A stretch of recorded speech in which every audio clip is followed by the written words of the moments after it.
Monsieur le Président, Monsieur le Vice-président, mes chers collègues, j'interviendrai dans un premier temps sur le PPI 2, puis par la suite sur la délibération numéro 5 dans cette même intervention, me permettant ainsi de m'attarder un peu plus sur les lycées et l'aménagement du territoire, sujet filigrane, vous l'aurez compris, de notre groupe sur cette séance plénière.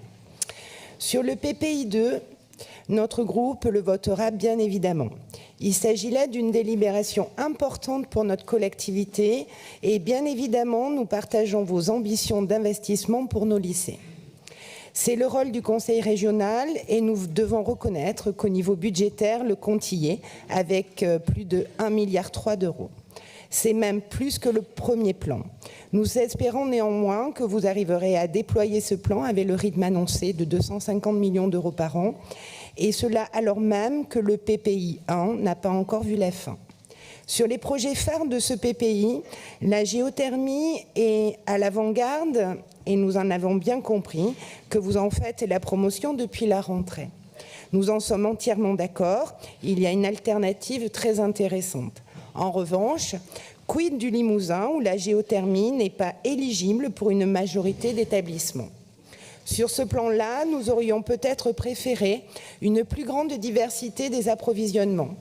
Les lycées ont des surfaces souvent importantes en termes de bâtiments et il ne nous aurait pas paru absurde d'avoir une politique de développement de photovoltaïque plus marquée. D'ailleurs, le terme n'a même pas été évoqué dans la délibération. Je ne l'ai vu mentionner aucune fois. Nous avons aujourd'hui des filières françaises en la matière que nous aurions soutenues fortement par ces investissements.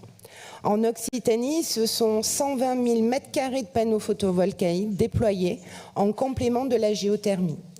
Si on veut parvenir à faire de nos lycées des établissements autosuffisants, la géothermie ne le permettra pas seule. Il faudra diversifier.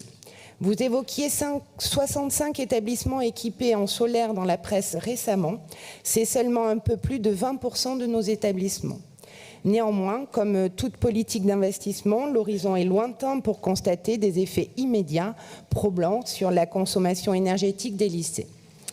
Je n'avais pas pu intervenir lors de la présentation de la DGF 2023, lors de la dernière séance plénière, mais je pense que la région ne doit pas non plus négliger des mesures d'urgence plus court-termistes qui auraient aussi permis de limiter la hausse des dépenses de fluides. Nous sommes restés un peu sur notre faim, alors que d'autres régions ont été plus volontaristes en la matière. Je pense par exemple à la région Haut-Rhin, avec un déploiement rapide d'ampoules LED dans les lycées et un effet immédiat sur la consommation qui est de moins 15%. Notre groupe vous a alerté d'ailleurs par courrier à ce sujet pour connaître le détail des dépenses par fluide, mais peut-être qu'il serait aussi utile que nous sachions comment vous assurer le suivi de ces dépenses pour les établissements. Lors de la dernière commission, Monsieur Nambrini, vous avez indiqué que les lycées étaient un formidable outil d'aménagement du territoire, et vous avez raison. Et j'en viens donc à ce second point de mon intervention sur la création des 2 prochains établissements publics d'enseignement qui sont le lycée du Parp et de Créon. Un bel outil que ne connaîtra malheureusement pas les Créonnais cette année. Nous avons été très surpris par ces annonces et les élus et acteurs locaux émus aussi. Rien ne présageait ce retard d'ouverture. Vous avez expliqué, voire même un peu minimisé la chose, que ce soit dans vos présentations ou dans la presse. Vous avancez la capacité du lycée François Mauriac à assurer l'accueil une nouvelle fois cette année. Malheureusement, on le sait trop bien, le quotidien de ces élèves n'est pas de tout repos notamment au niveau des transports et je n'ai cessé de vous alerter par courrier sur ces dysfonctionnements de cette nature sur mon territoire. Alors je profite de cette intervention pour vous demander aussi de porter réellement une attention particulière pour ces élèves. Et puis, ce sont des familles qui restent de nouveau dans le flou sur les nombreuses questions concernant le retour par la suite de leurs enfants dans le lycée de Créon, par exemple.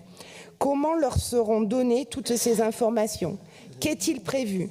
Pour preuve, encore ce matin, la mairie de Comblanne et Ménac vous interpelle en vous demandant une réunion d'urgence avec l'ensemble des maires du territoire concernés par la carte scolaire afin d'envisager toutes les conséquences de ce report.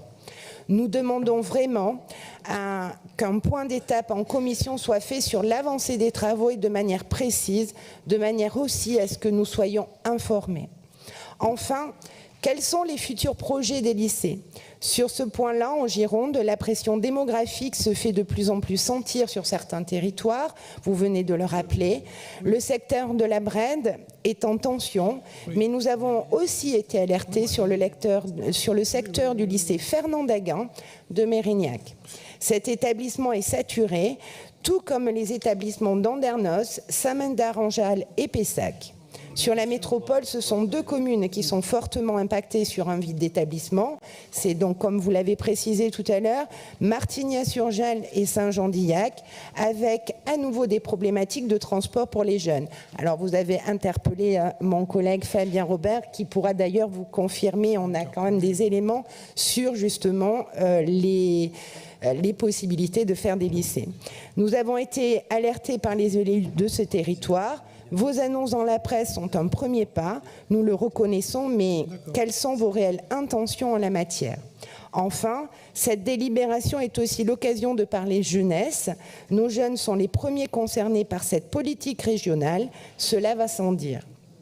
Ils auront bientôt l'occasion de pouvoir aussi s'exprimer à travers une instance de participation. Notre groupe a hâte de voir ces travaux commencer. L'appel à candidature a été lancé assez récemment. Avez-vous déjà des premiers retours? La mobilisation est-elle au rendez-vous à ce stade? Je vous remercie.